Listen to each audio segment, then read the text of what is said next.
Comece o dia bem informado com a equipe de jornalismo da Verde Vale FM. No ar, Jornal Verde Vale.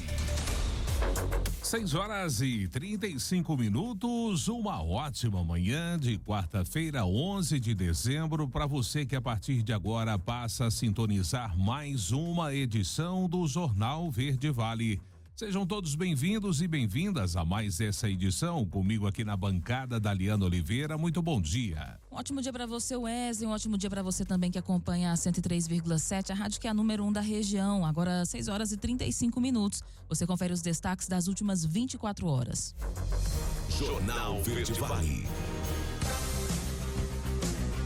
Força Tarefa cumpre mais de 80 mandados contra suspeitos de fabricar e vender ribite em Goiás, São Paulo e em mais 2 estados. Secretaria da Retomada abre processo seletivo com salário de até R$10.800. Equatorial oferece 100% de desconto em juros e multas nas faturas atrasadas. Médico Márcio de Paula Leite é escolhido para ser interventor do Estado na saúde em Goiânia. Governo atrasa pagamento do auxílio gás para 16,9 milhões de pessoas. Bancada do Agro sela apoia Alcolumbre para a presidência do Senado. Governo diz que projeto de isenção do imposto de renda irá para o Congresso em 2024.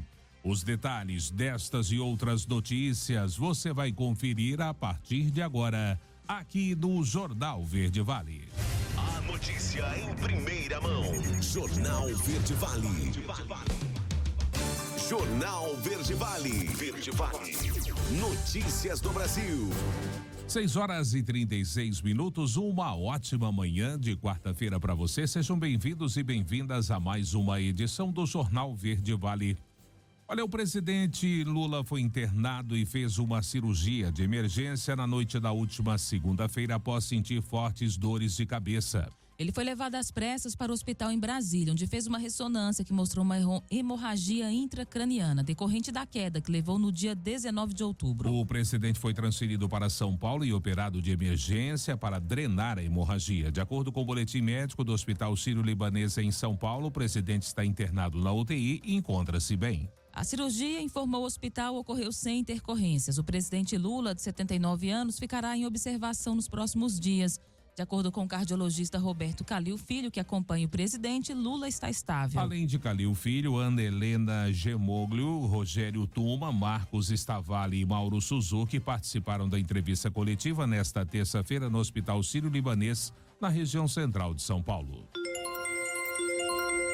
O presidente do Supremo Tribunal Federal, ministro Luiz Roberto Barroso, afirmou não saber ainda se pautará para 2025 o julgamento sobre a descriminalização do aborto. O entendimento de Barroso é de que o polêmico tema ainda não foi debatido de forma suficiente. O ministro suspendeu a votação sobre o tema no final de setembro de 2023, quando a ministra Rosa Weber proferiu seu voto prestes a se aposentar. Rosa Weber, que era relatora do caso desde 2017, votou pela descriminalização das interrupções da gravidez até a 12ª semana de gestação. O entendimento de Barroso é de que o polêmico tema ainda não foi debatido. Ele completou ao dizer que ninguém considera o aborto uma coisa boa, mas que é papel do Estado evitar que a prática ocorra. Atualmente, o aborto é autorizado no Brasil em 3 situações: se houver risco de morte para a mulher, se a gravidez foi provocada por estupro e se o feto é anacéfalo, ou seja, sem cérebro. Dos demais casos, a gestante que realiza o aborto pode cumprir pena de 3 a 10 anos em caso sem consentimento. O pagamento do Bolsa Família de dezembro é unificado em 636 municípios. Os detalhes você confere com Érica Braz. Bolsa Família começa a ser pago nesta terça-feira, dia 10 de dezembro, para 20.810.000 domicílios em todo o Brasil. Para beneficiários de 636 municípios em situação de emergência ou estado de calamidade pública, o pagamento é unificado. Isso quer dizer que mais de 1.528.000 famílias já podem movimentar os recursos hoje. São municípios que sofrem ou com a estiagem ou com enchentes e fortes chuvas. Eles estão localizados nos estados do Amazonas, Paraná, Rio Grande do Sul, Rondônia e São Paulo. o repasse unificado neste mês é superior a R$1 bilhão. Também nestas 636 cidades fica autorizado o saque sem cartão e sem documentação para beneficiários que tenham perdido seus documentos. Para isso, é preciso emitir a declaração especial de pagamento junto à prefeitura de cada município. Essas são medidas adotadas pelo Ministério do Desenvolvimento e Assistência Social, Família e Combate à Fome para amenizar a situação das famílias beneficiadas que estão nestas localidades. Em municípios que não estão em emergência ou calamidade, o pagamento do Bolsa Família segue o calendário escalonado conforme o último dígito do NIS, o número de identificação social. Os pagamentos começam nesta terça, dia 10, e vão até o dia 23 de dezembro. Para ter acesso à lista das cidades com pagamento unificado em dezembro, acesse o site www.gov.br/MDS. Reportagem Érica Braz. O conteúdo que você ouviu é distribuído pela Jornal Verde Vale. Notícias de Goiás.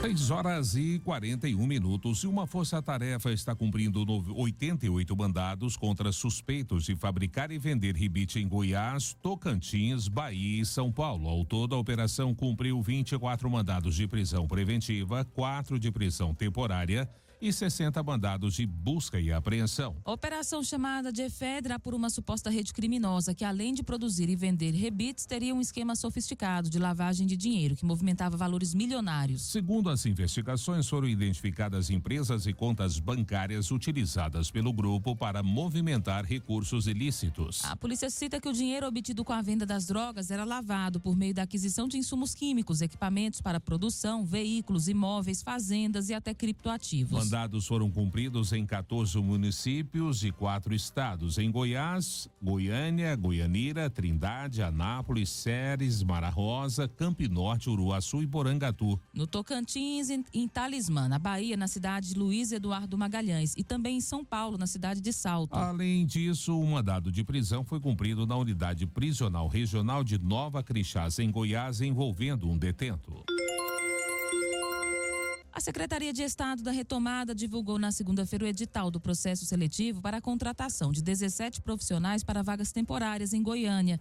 Com uma carga horária de 40 horas semanais, os salários vão de R$ 2.929,36 até R$ 10.800. As inscrições começam no dia 16 de dezembro e encerram no dia 3 de janeiro. Os interessados devem realizar a inscrição e pagar a taxa pelo portal de seleção do governo. Os valores variam de R$ 40 a R$ 80, a depender do cargo escolhido. As oportunidades são destinadas a candidatos brasileiros ou naturalizados, maiores de 18 anos, em dia com as obrigações eleitorais, militares e fiscais e com nível superior exigido para exercer a função. A seleção para os cargos será mediante a aprovação em 2 etapas, a análise curricular e entrevistas. Segundo o edital, a contratação será temporária, com duração inicial de até 3 anos, podendo ser prorrogada por mais 5 anos. E os aumentos nos preços dos combustíveis estão pesando no bolso dos motoristas. A reportagem é com Vitor Silva. Motoristas da capital já começaram a sentir no bolso o aumento no preço dos combustíveis. Em alguns postos, o litro do etanol, que custava R$ 3,47, agora pode ser encontrado a R$ 4,50. É o mesmo caso da gasolina, que agora chega a R$ 6,47 o litro em alguns estabelecimentos. Para os consumidores, a alta já começou a fazer diferença. Dá diferença às vezes de R$ 1,00, R$ 1,20 por litro de combustível. De acordo com o presidente do Sindiposto de Goiás, Márcio Andrade, o aumento chega após alguns postos de Goiânia terem feito promoções e, agora, voltarem com o preço antigo. Durante o mês de novembro, nós percebemos que os preços caíram bastante na região metropolitana de Goiânia, em função de promoções que alguns postos praticaram. Os preços não caíram nas refinarias da Petrobras, nas usinas de etanol, nem nas distribuidoras. Foram os postos que abriram mão da parte de sua margem de lucro para poderem atrair o consumidor, gerar maior movimentação nos seus negócios. Durante o mês de dezembro, estamos percebendo um movimento contrário, ou seja, postos encerrando suas promoções e voltando a praticar os preços anteriores. Que onde a gente vai, a gente percebe que o preço está muito parecido. Então, ou seja, quando tem uma baixa, eles acabam ficando muito parecidos e quando aumenta, está tudo muito igual. Enquanto alguns motoristas escolhem os postos que ofereçam preços menores, outros preferem aqueles que apresentam a melhor procedência, ou seja, combustível de melhor qualidade. A minha preocupação maior é com procedência. É claro, o preço é importante, mas a procedência também é importante. Jornal Verde Vale. Esportes. 6h45 e aos 27 anos, o piloto europeu Max Verstappen da Red Bull está na primeira posição entre os pilotos mais bem pagos da Fórmula 1, isso de acordo com o levantamento publicado nesta terça-feira pela revista Forbes. Significa estar no topo de uma categoria endinheirada. Em 2024, todo o grid da Fórmula 1 recebeu um montante de 317 milhões de dólares, segundo uma estimativa da publicação, baseado no que é ganho na pista e através de bônus baseados em performance. Verstappen está em primeiro lugar pelo terceiro ano seguido. Em 2024, o corredor recebeu um salário anual de 60 milhões de dólares, algo em torno de 363 milhões de reais na cotação desta terça-feira, somando a bonificação na casa dos 15 milhões de dólares, mais 91 milhões de reais. No todo, o jovem recebeu 75 milhões de dólares ou 454 milhões de reais no ano. Em segundo lugar, aparece outro ícone das pistas, Lewis Hamilton, de 39 anos, que termina o ano com um salário anual de 55 milhões de dólares e um bônus de 2 milhões de dólares, o que em comparação com o Verstappen aponta uma temporada de menos glórias para o piloto, atualmente na 7ª posição no ranking. Vale lembrar que este foi o último ano de Hamilton pela Mercedes, time que ele fez história. Em 2025 ele vai disputar o campeonato de Fórmula 1 em vermelho pela Ferrari. E o Botafogo estreia na Copa Intercontinental, campeonato que substitui o Mundial de Clubes anualmente, nesta quarta-feira, diante do Pachuca, às 14 horas. No entanto, o Glorioso terá 2 desfalques para o duelo. O zagueiro Bastos, que sofreu uma contusão no músculo posterior da coxa esquerda, não se recuperou a tempo para o duelo contra o time mexicano. O angolano se lesionou no dia 23 de novembro no duelo contra o Palmeiras pelo Campeonato Brasileiro. A ausência de Bastos, que é titular absoluto ao lado de Alexander Barbosa, foi confirmada pelo técnico Arthur Jorge em entrevista coletiva nesta terça-feira, no estádio 974 em Doha, onde o Botafogo vai enfrentar o Pachuca. Adrielson vai substituir o angolano. Além do zagueiro, o lateral direito Vitinho está fora do Intercontinental com lesão constatada no joelho esquerdo. O jogador nem viajou para Doha, sede da competição. Jornal Verde Vale. Agronegócios. 6h47. O Confina Brasil 2024, uma pesquisa realizada pela Scott Consultoria, revelou um crescimento de 17,9% na intenção de confinamento de bovinos em comparação ao ano anterior. Os dados integram o benchmarking Confina Brasil 2024, que será lançado no dia 12 de dezembro. O levantamento mapeou 218 propriedades em 16 estados, abrangendo mais de 3,8 milhões de bovinos em sistemas intensivos e semi-intensivos de produção. A pesquisa projeta que em 2024 o Brasil vai atingir 7.370.000 cabeças confinadas destinadas ao abate, um aumento de 6,5% em relação a 2023. Desse total, 39,4% já foram mapeados pela expedição desse ano. O estudo traz ainda dados sobre gestão, nutrição, tecnologia e sustentabilidade na pecuária intensiva. Os estados do Pará e do Maranhão apresentaram os maiores avanços. O Pará, além de liderar a exportação de gado vivo, registrou um aumento de 28% na intenção de confinamento. Já o Maranhão apresentou crescimento expressivo no uso de confinamentos, refletindo o fortalecimento da pecuária intensiva na região norte do Brasil. O benchmark em Confina Brasil 2024 estará disponível gratuitamente a partir do dia 12 de dezembro no site oficial do Confina Brasil. Os interessados podem se cadastrar para receber o material completo em primeira mão. A notícia em primeira mão. Jornal Verde Vale. Agora, na Verde Vale, os comentários de Alexandre Garcia. Ontem, a Comissão de Constituição e Justiça da Câmara deu mais um toque na proposta de contagem pública de votos. É a questão mais essencial para o nosso voto na eleição presidencial, de governadores, 2 senadores por estado, Câmara Federal e assembleias estaduais. Porque se a gente continuar nessa dúvida atroz, como será que contaram? Como será que houve o desempate? Por que foi assim, assado? Porque a Constituição fala em transparência, a Constituição existe para imperar. Se não houver o império da lei maior, não haverá o império das liberdades da democracia. É essencial que nós tenhamos uma eleição sem dúvidas. Isso, depois do que a gente viu na Venezuela, em que havia transparência, mas havia a força do ditador. Se ele não sair agora em janeiro, quando terminar o último mandato dele, ele é ditador para o governo Trump. Bom, outra questão também institucional, os governadores se reuniram aqui em Brasília ontem, estão preocupados com essa reforma tributária que cada vez mais tira a autonomia dos estados federados. Gente, isso é uma república federativa do Brasil. Os estados têm que ter a sua autonomia. No momento em que o governo da União centraliza a arrecadação, os governadores ficam de bandeja na mão e, com dependência financeira, ficam dependentes políticos também. E aí é mais ou menos uma ditadura do presidente da República pressionando os governadores. Essa é uma questão que abala a todos nós. E os governadores reunidos ficam mais fortes. Bom, falar em Fortaleza, o presidente Lula deu um susto, levou um susto, porque aquele acidente de banheiro de casa, lá da primeira quinzena de outubro, veio de volta.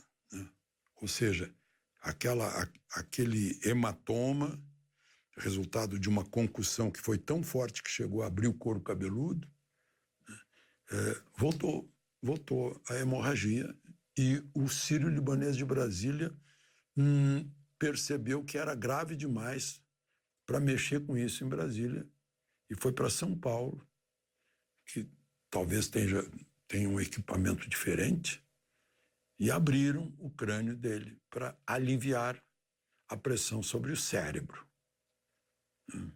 É uma pressão que vai... O cérebro é um órgão vital. E se ele for empurrado, ele volta ou não volta? O que afeta, o que não afeta? Eu já passei por isso, só que não abriram a minha cabeça. Não foi um caso tão grave quanto de Lula.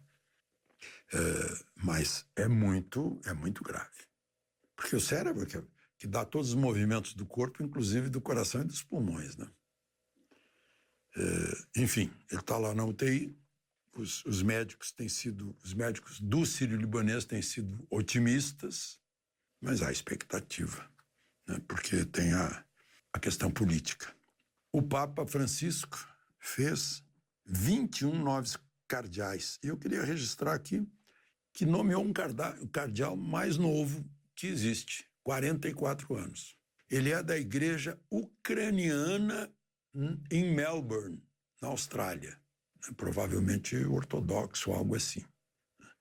E pelo que eu vi a foto, ele é de etnia nativa da Austrália, né? E o próprio nome dele é Mykola Bichok.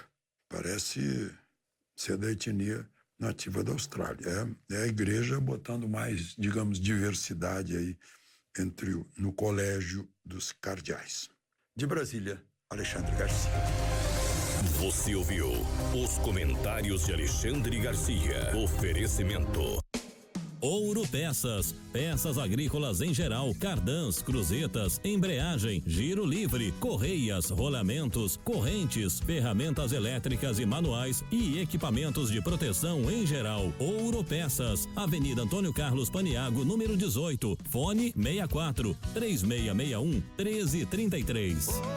Ouro Peças, aqui tem qualidade. 6h54. Agora, primeiro intervalo do Jornal Verde Vale desta quarta-feira. No próximo bloco você vai conferir. Equatorial oferece 100% de desconto em juros e multas nas faturas atrasadas. Médico Márcio de Paula Leite é escolhido para ser o interventor do Estado na saúde em Goiânia. O governo atrasa pagamento do auxílio gás para 16,9 milhões de pessoas. Os detalhes destas e outras notícias você vai conferir já, logo após o intervalo comercial. Jornal Verde Vale. Jornal Verde Vale. Verde Vale. Notícias do Brasil. 7h03, já de volta com o segundo bloco do Jornal Verde Vale. O governo federal vai atrasar o pagamento do Auxílio Brasil para mais de 16.900.000 pessoas em dezembro. O benefício estava previsto para começar a ser pago já a partir da terça-feira ontem. O repasse está sob a alçada do Ministério do Desenvolvimento e Assistência Social, Família e Combate à Fome, que informou que divulgará nos próximos dias um novo cronograma de depósitos do Vale Gás. O calendário de pagamentos do benefício é o mesmo previsto para o repasse do Bolsa Família, que ao contrário do Auxílio Gás, foi depositado normalmente nas contas das famílias beneficiadas. Ao todo, o Bolsa Família beneficia mais de 20,8 milhões de famílias brasileiras de baixa renda inscritas no Cadastro Único dos Programas Sociais, o CadÚnico, que vão receber no mínimo R$600 sem os adicionais. Enquanto o Auxílio Gás no valor de R$104 será pago para mais de 16.900.000 pessoas em dezembro. A quantia, paga bimestralmente, corresponde a 100% do botijão de gás de cozinha de 13 quilos por imóvel contemplado. O Exame Nacional de Cartório será realizado no primeiro semestre de 2025, aprovado pelo Conselho Nacional de Justiça em agosto deste ano. O ENAC vai selecionar interessados em exercer os serviços notariais e de registro em cartórios brasileiros.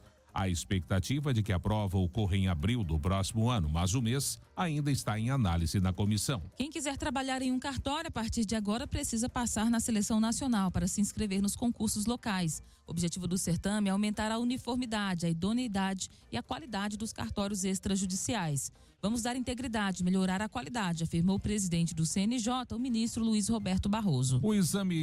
A previsão do Exame Nacional dos Cartórios está em resolução. Para o CNJ, o ENAC democratiza os processos de acesso e de remoção referentes à titularidade dos serviços notariais e de registro e promove a padronização de alta qualidade no processo seletivo. A comissão do primeiro exame é presidida pelo ministro Mauro Campbell Marques. Para o Corregedor Nacional, o ENAC será um marco na promoção da isonomia e da transparência na seleção dos futuros delegatários de cartórios.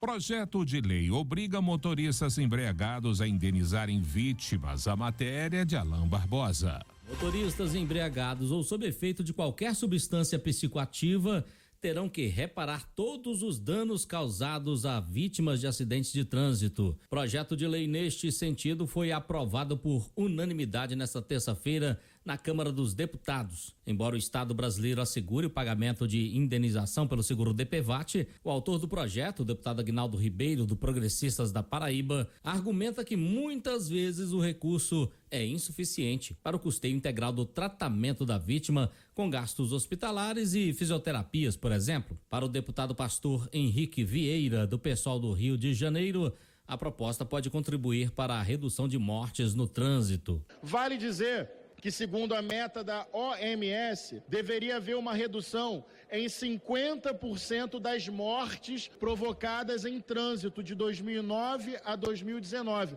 uma meta global da OMS. O Brasil ficou muito longe de atingir essa meta. O Brasil é o 4º país do mundo em mortes em acidente de trânsito em número absoluto. Acidente de trânsito é a principal causa de morte de crianças de 0 a 14 anos. Isso é absurdamente dramático. Outra mudança é que o juiz determinará, a depender de cada caso, o valor da indenização por danos morais e materiais e estabelecer pensão vitalícia à vítima ou à família dela, como detalha o deputado do PL do Distrito Federal, Alberto Fraga. O juiz, ao dar a sentença, obrigando ele a dar a pensão, ou assumir a responsabilidade financeira, impede que a vítima faça outra ação.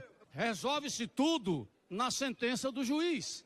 Outro projeto de lei aprovado nesta terça-feira pelos deputados é o que cria o Cadastro Nacional de Monitoramento de Facções Criminosas, que contará com o nome da facção, os potenciais crimes cometidos por seus membros, local da principal base de operações e áreas de atuação e os dados cadastrais e biométricos dos membros da organização. Os dois projetos seguem para a apreciação do Senado Federal. Agência Rádio Web de Brasília, Alain Barbosa.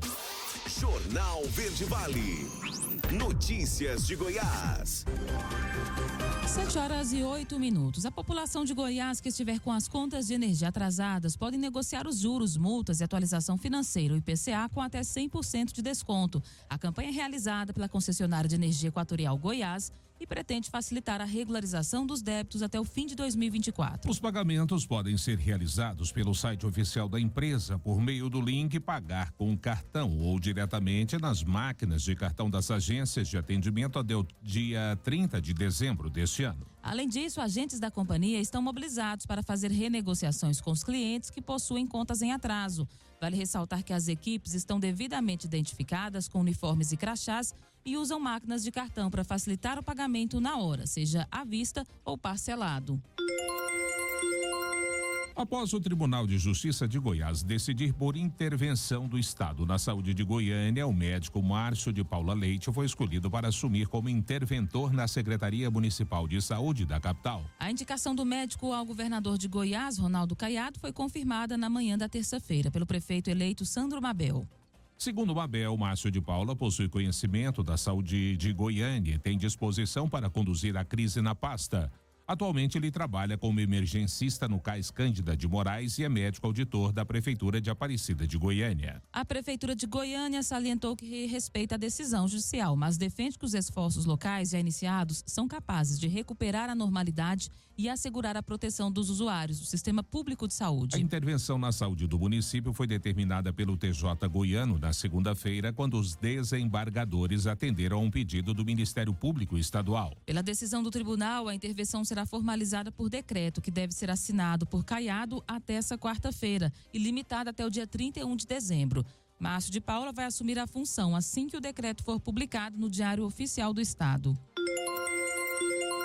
Sebrae acredita em maior crescimento dos pequenos negócios em Goiás no próximo ano. Vamos saber dos detalhes dessa perspectiva nessa reportagem de Sara Queiroz. Para 2025, a previsão do Sebrae Goiás é aumentar a abertura de empresas através da inteligência artificial e do empreendedorismo inclusivo, principalmente após o acordo recém-firmado entre o Mercosul e a União Europeia, que abre o mercado internacional para pequenos negócios. Nós estabelecemos uma meta e essa meta vem sendo rigorosamente cumprida com toda a equipe do Sebrae Goiás.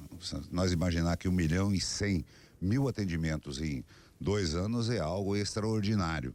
Quando nós analisamos que 96.000 novas empresas foram criadas em 2024, 24% acima do 2023, nós também vemos que a equipe tem trabalhado e tem dado resultado. O nosso direcionamento é para que nós estejamos nos 246 municípios com toda a nossa estrutura de atendimento, suportando realmente um trabalho importante nas diversas ações, nas consultorias, nas oficinas, nas feiras, nas apresentações que nós fazemos, estando de mãos dadas com o empreendedor, fomentando cada vez mais o empreendedorismo no nosso estado de Goiás. A inovação vai ser uma pauta transversal. Então, agora, como que a gente aplica isso desde o salão de beleza? A gente sabe que quando a gente fala, por exemplo, de mercado digital, o salão ele não entrega o produto, mas ele pode ali muitas vezes prospectar e ganhar clientela mostrando o seu serviço. E aqueles também que apostam no modelo de e-commerce, mas atrelado isso à inteligência artificial. Como que você consegue, através de um tráfego pago, usando muitas das vezes, por exemplo, um avatar ou produtos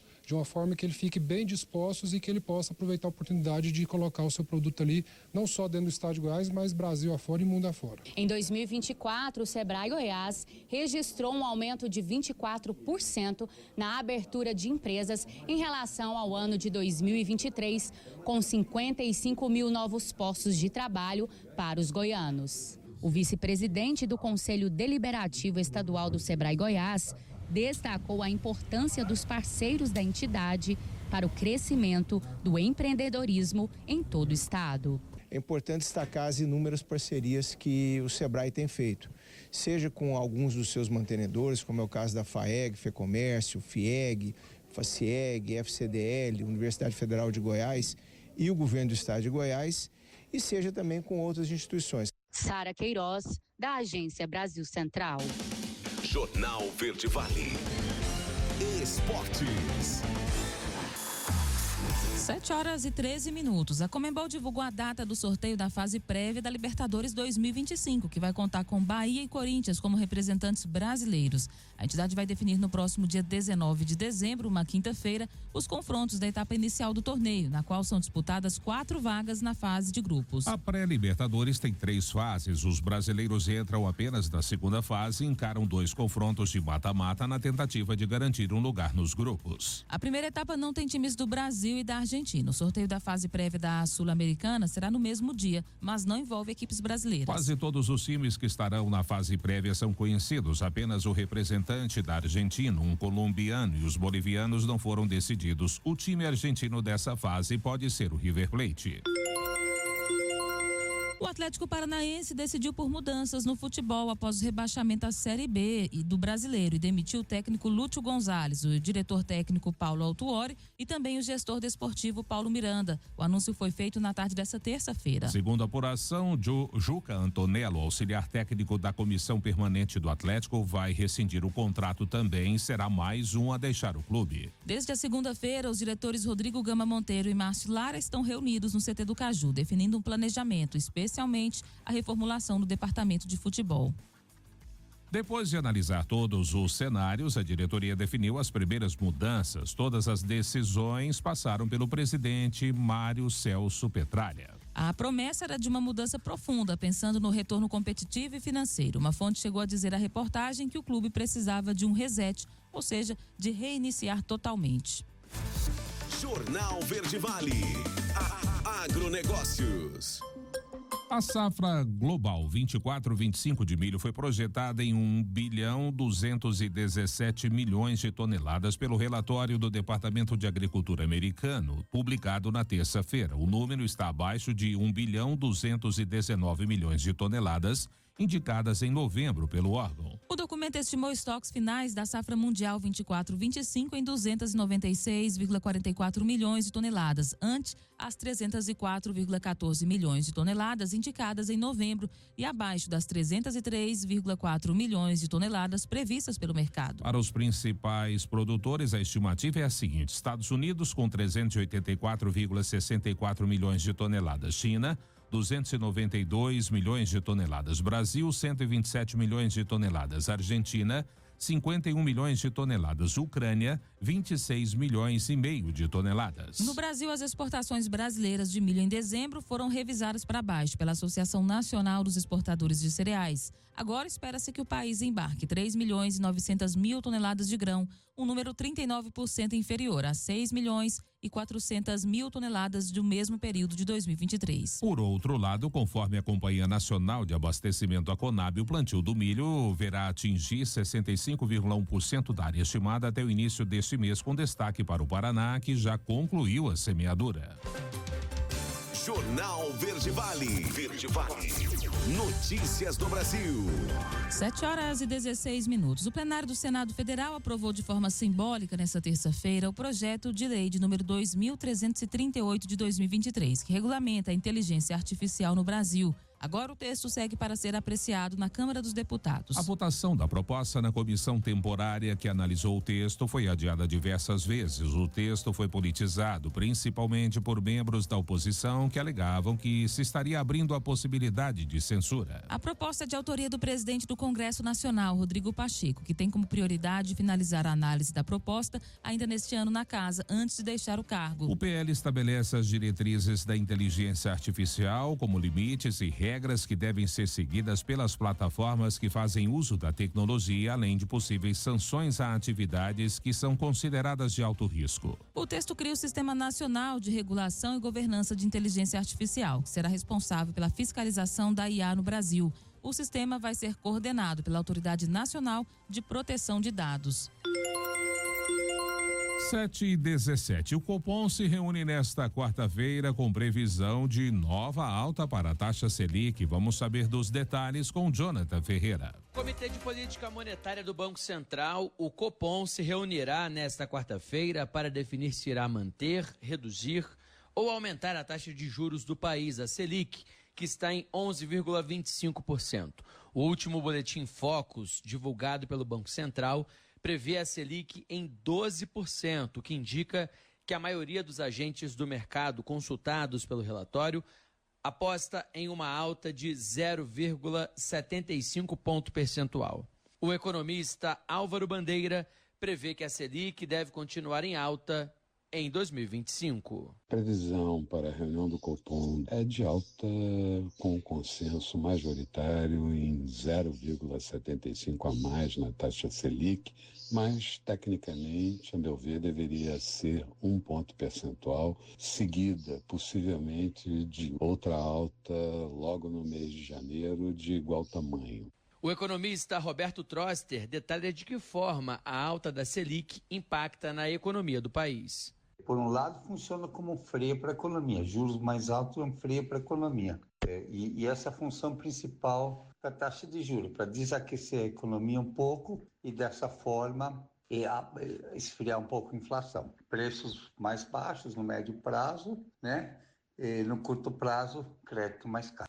Com a eventual nova alta da Selic, o economista Roberto Troster aposta em queda do dólar, que fechou a segunda-feira cotado a R$ 6,08, a maior marca desde a criação do Plano Real em 1994. Quanto mais alta for a Selic, mais baixa deve ser a cotação do dólar. Por quê? Com um rendimento mais alto, você atrai recursos externos que aplicam aqui dentro e, de alguma maneira, isso acaba valorizando o câmbio e ajudando a combater a inflação. O economista Álvaro Bandeira explica que eventual queda do dólar dependerá de anúncios previstos pelo Fed, o Banco Central dos Estados Unidos. Quanto ao dólar, ainda deve seguir pressionado por aqui por conta do risco fiscal local, mas a definição maior deve estar na decisão do FONC, do Fed americano, que acontece no próximo dia 18 de dezembro, e também logo em seguida no mês de janeiro, que pode ser de redução de 0,25 na taxa de juros por lá. Esta será a última reunião do Copom sob a presidência de Roberto Campos Neto, cujo mandato encerra em 31 de dezembro. O economista Gabriel Galípolo assumirá a presidência do Banco Central em 1º de janeiro de 2025. Agência Rádio Web, produção e reportagem, Jonathan Ferreira.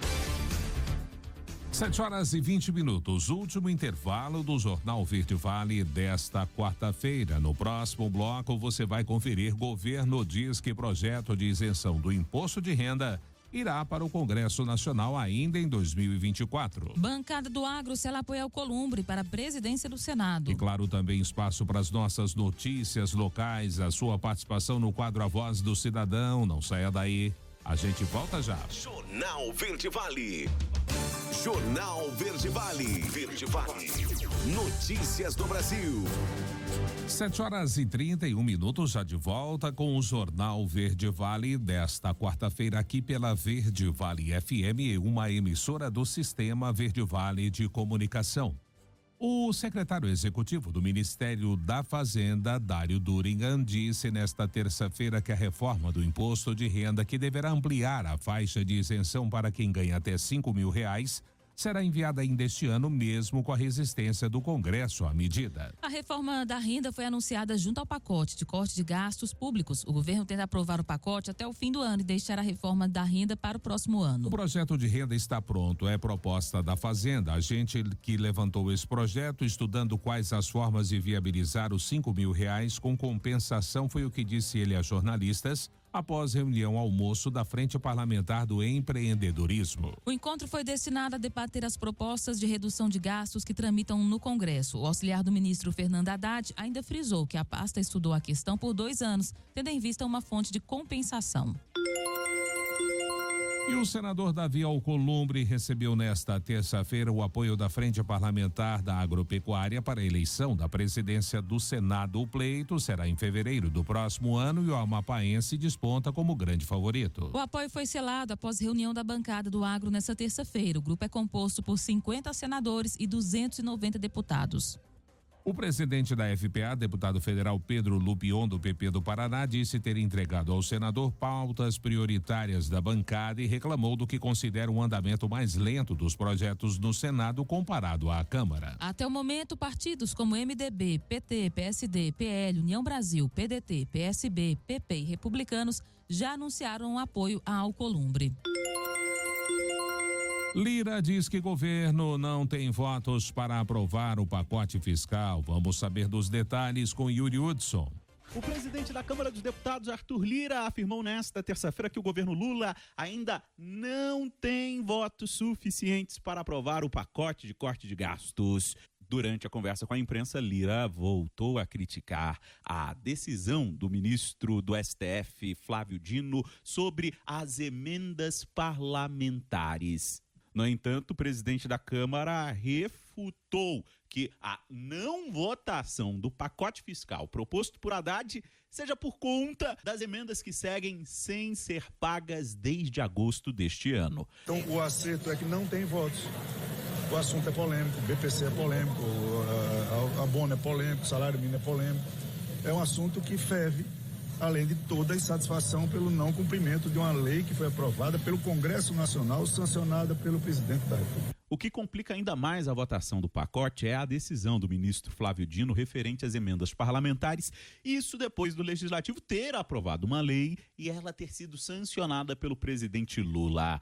Dino impõe regras ainda mais duras do que as previstas na legislação criada em consenso com o próprio STF. Arthur Lira diz que há problemas com a decisão. E o que eu defendo, sempre vou defender, é que cada um dos três poderes da República fiquem restritos às suas atribuições constitucionais, às suas atribuições institucionais. Quando isso se desequilibra, dá esse tipo de problema. E esse tipo de problema causa. Então, a gente tem que tratar as coisas com naturalidade e vamos começar. Vamos sair conversando e votando. Para tentar destravar o pagamento de emendas, o Palácio do Planalto publicou na noite desta terça-feira uma portaria elaborada pelos Ministérios da Fazenda e do Planejamento para estabelecer critérios na distribuição de emendas parlamentares.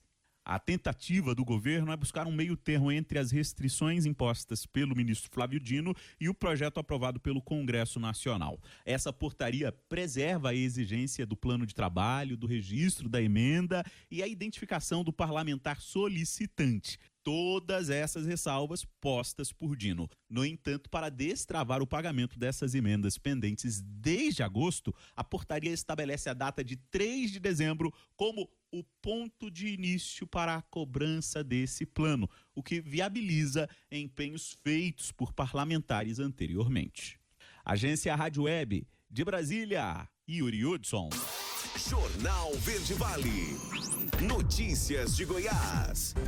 7h35. A Comissão de Assuntos Econômicos do Senado, presidida pelo senador Vanderlan Cardoso, aprovou ontem a contratação de operação de crédito de 120 milhões de dólares pelo município de Aparecida de Goiânia, junto ao novo Banco do Desenvolvimento, conhecido como o Banco dos BRICS. Os recursos são destinados à execução do Programa de Infraestrutura de Aparecida 100 anos e contempla obras de infraestrutura, educação e meio ambiente. O financiamento permitirá a realização de obras estruturantes em infraestrutura, como a pavimentação de 100% das ruas habitadas da cidade, a construção de viadutos, implantação de novos eixos estruturantes e melhorias na mobilidade urbana. Também estão previstos investimentos em educação, como a construção de 15 centros municipais de educação infantil CEMEIs e no meio ambiente, incluindo a criação de 4 novos parques municipais. Com parecer favorável do senador Vanderlan Cardoso, o projeto que autoriza a União a avalizar Aparecida foi aprovado pela Comissão de Assuntos Econômicos no início da tarde da terça-feira e agora vai ao plenário. E a Força Integrada de Combate ao Crime Organizado do Distrito Federal prendeu 7 suspeitos de tráfico internacional de drogas que guardavam os ilícitos em hotéis. Durante a Operação Suíte 33, nesta terça-feira, foram cumpridos 18 mandados de busca e apreensão e 1 de prisão em Brasília, Perinópolis, Porto Seguro e Itapema. A investigação teve início após apurações preliminares indicarem que um dos suspeitos recebia drogas de países europeus pelo serviço postal. Os suspeitos enviavam e recebiam drogas pelos correios. Até o momento, já foram apreendidos quase 6,5 kg de êxtase recebidos da Holanda e Alemanha. Além disso, o grupo criminoso também recebia drogas de facções locais. Os entorpecentes eram armazenados em quartos de hotéis e de aluguéis por temporada para posterior distribuição. Somente no ano passado, entre maio e setembro, o grupo movimentou quase 12 milhões de reais. Os agentes seguem investigando o caso. E o Corpo de Bombeiros de Goiás recebe novas viaturas e equipamentos avaliados em mais de 10 bilhões de reais. Quem traz os detalhes é Isabela Mendes. O estacionamento da sede do Corpo de Bombeiros de Goiás já está com as novas viaturas na garagem. A corporação também recebeu equipamentos para combate a incêndios florestais e urbanos. Só hoje aqui é um investimento de mais de 10 milhões em 10 viaturas, vários equipamentos de incêndios industriais, residenciais, incêndios florestais. Nós estamos entregando também picapes, kit picape, ou seja, que vem ali pelo Fundo Protege da nossa primeira-dama, Dona Gracinha Caiado, que também faz um grande investimento na nossa corporação, através do Goiás Alerta e Solidário, permitiu que nós pudéssemos ali adquirir caminhões, baús, equipamentos, caminhonetes, para que entregue cestas básicas, faça toda uma ação social através da Defesa Civil. As novas viaturas e equipamentos já começam a operar neste mês de dezembro. O objetivo é garantir mais agilidade e qualidade para as ocorrências do fim de ano. Primeiro, uma motivação tremenda da nossa tropa. A gente percebe uma tropa que agora anda com equipamento mais novo, viaturas mais novas, faz uma prestação de serviço de excelência e o resultado disso é o reconhecimento da população. Nós fomos medidos aí mais 90% do Corpo de Bombeiro nesse ano de 2024, ou seja, uma alegria para nós prestar um serviço de excelência e entregar e salvar vidas. Para a população goiana, o resultado será imediato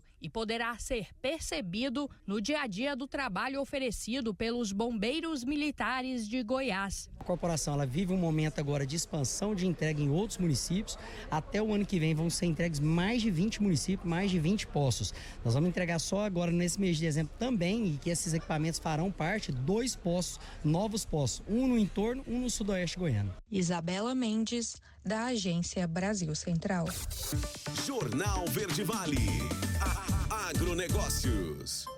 7h39, a Polícia Militar prendeu uma dupla suspeita de aplicar um golpe na compra de um maquinário agrícola avaliado em R$600 mil em uma concessionária de Rio Verde, aqui na região sudoeste de Goiás. O esquema foi desarticulado nesta terça-feira e a operação conseguiu impedir que o equipamento fosse transportado para fora do estado. Suspeitos usaram dados falsos de clientes para adquirir uma semeadeira de calcário modelo Stara Hércules 10.000 e enganar a concessionária, que é especializada na comercialização de máquinas agrícolas. Eles emitiram boletos bancários falsos e, sem perceber a irregularidade, o vendedor autorizou o embarque do maquinário em um caminhão guincho conduzido por um motorista que não sabia do esquema. A empresa desconfiou da transação e acionou a polícia, que conseguiu encontrar o caminhão em São Simão, onde o maquinário seria transferido para outro veículo com destino à divisa entre Goiás e Minas Gerais. No local da abordagem, os caminhoneiros contaram que foram contratados apenas para realizar o transporte. Pelo serviço, iriam receber R$1.700 e R$700 para levar o maquinário aos destinos acordados. Ao descobrir sobre a operação, um dos suspeitos tentou fugir e abandonar o comparsa, mas foi capturado e preso em flagrante.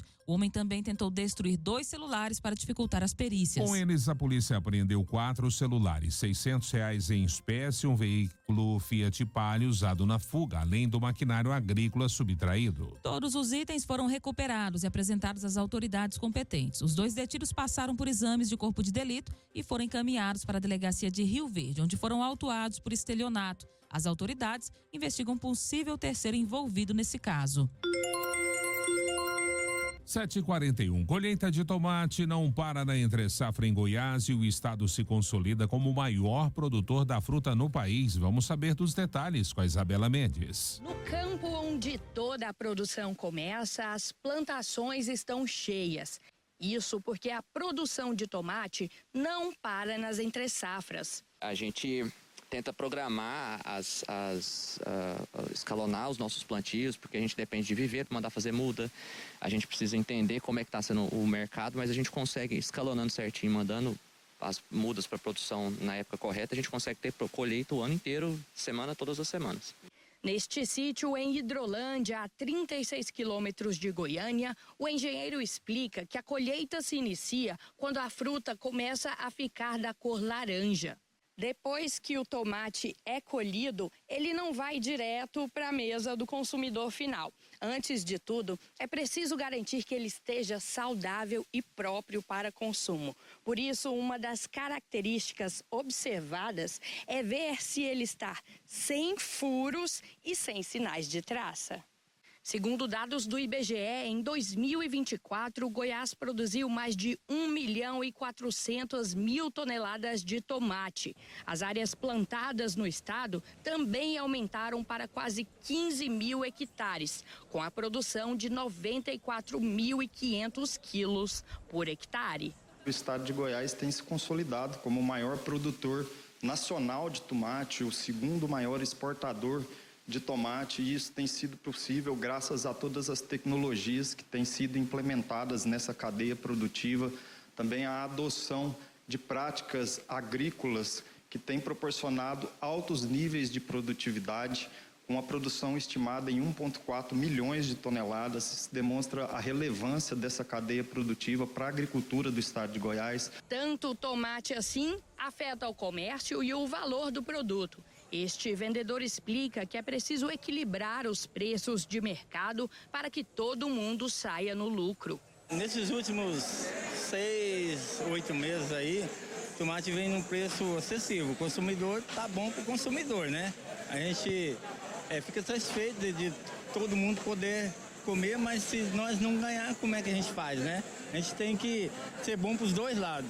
Na central de abastecimento de Goiás, nunca falta tomate. É o produto mais comercializado dentro da Ceasa, né? Esse que tem realmente a maior demanda é para o tomate. Há vários anos que o tomate tem se mantido em número 1 na comercialização aqui dentro da Ceasa. Sabor indispensável para o paladar brasileiro e que se faz presente na mesa o ano inteiro. Para mim, é um dos legumes melhor que tem é o tomate. Por isso não pode faltar. Isabela Mendes, da Agência Brasil Central. Jornal Verde Vale. Bombeiros. Agora já são 7h44. A gente chega trazendo para você as informações do Corpo de Bombeiros nessas últimas 24 horas. O Corpo de Bombeiros realizou um total de 9 atendimentos aqui na nossa cidade. Um dos destaques dessas 9 ocorrências foi um incêndio ali em uma residência em Portelândia.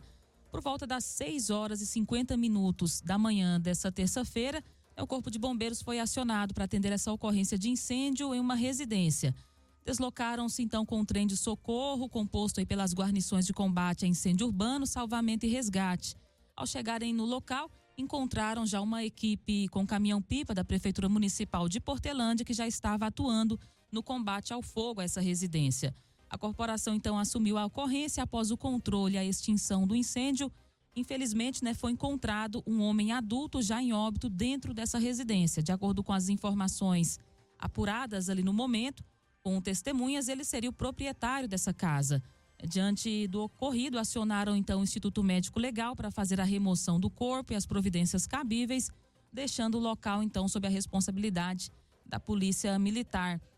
Inclusive, muitas fotos foram registradas naquele momento, circularam pelas redes sociais. A casa realmente ficou extremamente destruída, toda a estrutura da casa, telhado, enfim, além, o maior prejuízo aí foi essa vida perdida e também esse prejuízo financeiro aí de ordem material nessa residência lá em Portelândia.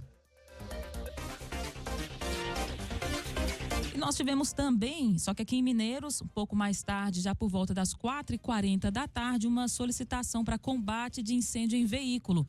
Foi ali no setor oeste. No local, de acordo com o Corpo de Bombeiros, havia uma sucata, de um ônibus em chamas, num terreno baldio. Foi realizado o combate direto, extinguindo as chamas e posteriormente o rescaldo. Felizmente não houve feridos, constatou-se apenas os danos materiais. Então os destaques, esses 2 incêndios, um na cidade de Portelândia, onde deixou ali uma vítima fatal, possivelmente o proprietário dessa residência, e um incêndio em veículo aqui numa sucata de um ônibus ali no setor oeste, mas sem nenhuma pessoa ferida, apenas danos materiais.